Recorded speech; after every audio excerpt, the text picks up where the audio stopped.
Hello and welcome back to Up the Villa podcast. If you are new to our channel, subscribe, drop this video a like and get involved in the comment section down below. It goes off like a fan forum every single time. It's great to see you all interacting with each other as well. So keep up the hard work. You guys have been commenting. Drop this video a like. We're nearly at the 10k now. So if you can just hit subscribe, it'll be massively appreciated from myself and everybody on the channel as well. How many times have you watched the highlights, Villa fans? Because I just can't stop watching it. I just still woke up this morning thinking it weren't a dream, was it? Please say it weren't a dream, because even last night after I'd uploaded the fan cam and uploaded the pod, and I was just watching all the other channels, and it was all saying the same thing. 27 years. That is such a long time. It's like 27 years. And we've had to wait so long. And, it was such a brilliant 90-minute performance. And I just loved every minute of it. And I loved, the one thing that I loved the most was the atmosphere in the stadium, and everybody was just happy with what they were watching, and I felt like everybody felt like we'd got Villa back. We got our Villa back, that we turn up on a match day and we deliver. We're difficult to beat. Villa Park's a hostile environment, and I just felt it. I just felt it when I was there. Like, I was calm in the stadium. I was calm. I didn't really believe that we were going to throw it away, but I just absolutely loved it from start to finish. And to just keep them United fans quiet as well was just, absolutely lovely. And like I said yesterday, we built Emery up, but it's not building him up because we're trying to just create positivity. We're trying to just create a vibe. We've got an elite manager at Aston Villa. We've got an elite tactician. We've got somebody that, what you saw yesterday in the tactics and the style of play and the way we played yesterday, that was brilliant. But he's not going to do that every week. He's going to change it. He's going to tweak it. He's going to tweak it for the opposition. He's going to look at it, and he's going to have a base. He's going to have a base system and a base formation, and he will base things around that. Like, he'll base a press. He'll base the work rate. He'll base certain movements. But we can differentiate from that and go into a different system if needed. So we take our fundamentals, but we implement a different style of play, because there's lots of great managers in this league now that all play different things, different style of play, different systems, but you've got to adapt. And that is the beauty of Unai Emery. He will adapt week on week. We won't just go out and do the same thing. So, it's hard looking at what we did yesterday and think, okay, I want to see the same again, but it won't. It will tweak. And that's what I love, and that's what I knew we were getting. And I'm so thankful of what we got yesterday. And, I'm happy that the players bought into it. And there was a new lease of life for some of these players, that they had a smile on their face, and they haven't had that. And they all undertook their main responsibility. I saw John McGinn come on that football pitch, and then we moved him in a position as soon as he came on. John McGinn looked to him, and then he moved him somewhere else. They're working together, understanding where they should be, and I just absolutely loved it. I absolutely loved watching Unai Emery on that touchline, orchestrating those players, moving them around, the hand gestures. It was just class, man. Absolutely class. So let's have a little look at what we saw yesterday. So, if any of you saw my tactical breakdown of what we should expect from the Unai Emery system, It wasn't far off, but he didn't go with it. But we saw similarities. But what we did see, and I'll show you what we did see, we saw a 4-4-2 system. Now, he played the 4-4-2 system at Villarreal. So we based our tactical analysis of what we thought we were going to see on the Villarreal 4-4-2. But we didn't see that. This is what we saw against Manchester United. It was a 4-2-2-2. So we played a 4-2-2-2. The midfield area was in a square. So this area here was a compact square through that area. And then we played with two up top. What this enabled us to do, it was to enable us to completely dominate the midfield battle. So this compact four here was so organised, and it enabled us to pick up the lines. We did play with the double pivot. The double pivot was really, really good as well. So the double pivot was super, super strong. This little four here was class, man. But then it enabled these two to go out a little bit wider at times, but also be quite narrow. We still had the width, so we was enabled to get some width through here as well, which was really good to see. But that's not the only formation that we saw. We also saw yesterday a 4-1-3-2.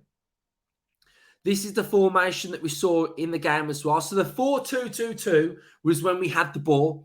That is what we saw when we was predominantly attacking. We also saw a 4-1-3-2. We also saw a 4-2-3-1. So it could look like this at times as well.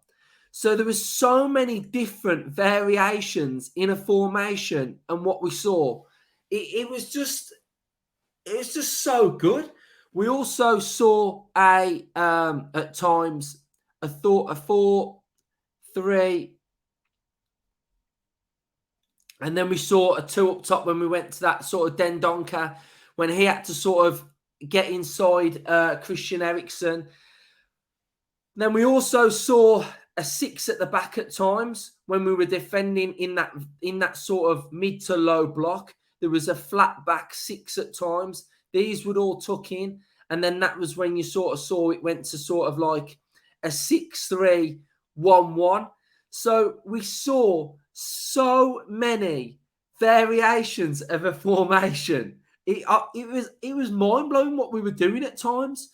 So we saw all these different formations, all these different tactical tweaks in game. It wasn't just 4-2-2-2. It wasn't just 4-3-1-1. It wasn't just the flat 6 and there was just so much, and it was just all changing, all interlinking, all tactical tweaks. The substitutions all played their massive parts as well. So, you know, it was just absolutely sublime tactical masterclass from Unai Emery, and I absolutely loved it. So let's have a little look at some of the goals and what we saw from some of the goals then. So this was the first goal, and as you can sort of see, the double pivot here working beautifully. And at times, I would always have thought that Dendoncker would be the holder, the sitter. But we actually saw Douglas Luiz doing that role quite a lot as well. And as you can see, Dendoncker is the furthest one forward. We saw here that Ollie Watkins came, retrieved the ball, and look at the space. Look at the space in between the lines here. And look at this little 4. The 4 here, the 4 in midfield are able to break through lines. And you saw Jacob Ramsey here in so much space, and that allowed us to give the ball to Leon Bailey. And Leon Bailey in these situations is absolutely lethal. He's deadly.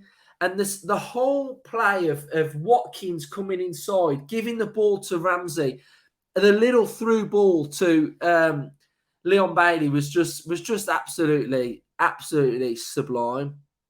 We saw for the third goal for Aston Villa as well, the formation. You've got the two up top, you've got the two, and then you've got the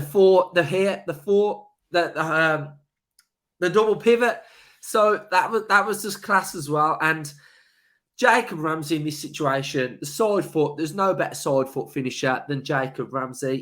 He's class, man. And we started to see the best of Jacob Ramsey again, didn't we? The progressive carries, the dribbling with the ball, the finding pockets of space. Absolutely loved it. So as you can see here as well, Aston Villa's attacks didn't predominantly come down the left. It came through the right as well. And I absolutely loved it. So some of the stats as well. And, you know, when I start looking at stats, and I always sort of go to passing stats, you look at possession. But what I want to highlight here, total duels won. We were winning our duels. Interceptions, we won the interceptions. We won the clearances. We did so much so well.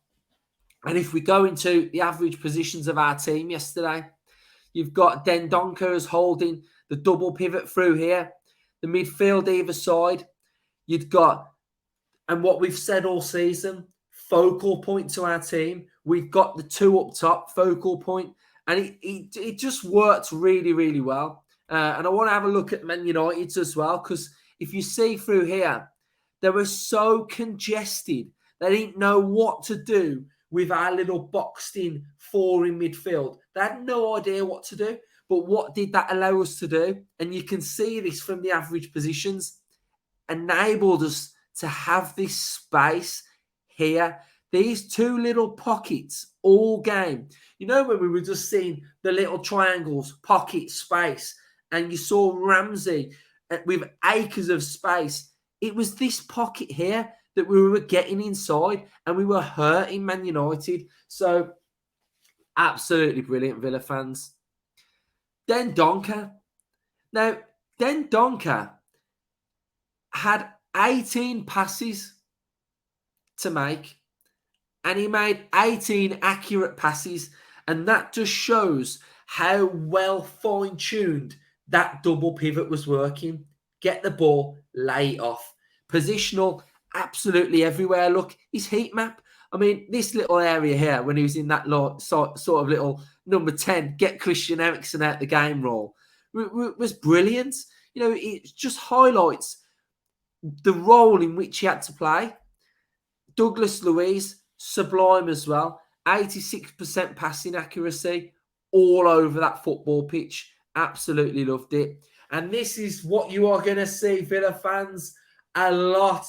Manager head-to-head. Unai Emery 1, Ten Hag 0. And that is what we're going to start to see as well. And if we have a little look at the Premier League table, it's so tight. It's so congested. But it's about consistency now, Villa fans. It's about Aston Villa building a consistency week in, week out, putting in performances together. But look, 6 points off 6th place. This season is not dead and buried. There's probably going to be some lows. There's probably going to be losses. But if we can get a level of consistency, I think we can do it, Villa fans. We can do really well. And Emery spoke about it after the game, about being consistent. And it's what we've lacked for so many years, isn't it? You know, it's what we've been harping onto. If you can get these type of wins and then build on them as well, I just think it's going to put us into a really, really good place. And I was just so happy to see it all come together and the players to not buy into it, but adapt to what they were having to do, because there was a lot of information that would have gone their way for this game, and it was just fantastic to see. So I absolutely loved it, and hopefully we can build on it now. We can build on it, and we've got a cup game coming up at Old Trafford where just more of the same, more of the same. They will ring their changes. And, it was so good to see Samsung getting on the football pitch as well. Absolutely loved it. So thank you, Villa fans, for tuning in. And thank you so much to the Villa fans that have been dropping the little super chats as well. Where you can click like, there's a little heart and a little thanks. And a lot of you have been dropping some money into us as well. So it just helps the channel. All the money goes back into the channel, and it just helps just develop the channel as well. So all that money just goes back in to the channel. So thank you very much that's been doing that. And yeah, absolutely loved it. Hope you've all enjoyed the content over the weekend. We've got a busy week. We've got an episode coming out every single day this week as well. And it's sort of our blitz towards the end of this little part of the season. And then we go into our World Cup content as well. So thank you. Subscribe. Up the Villa. Up the Unai Emery. Up the Villa.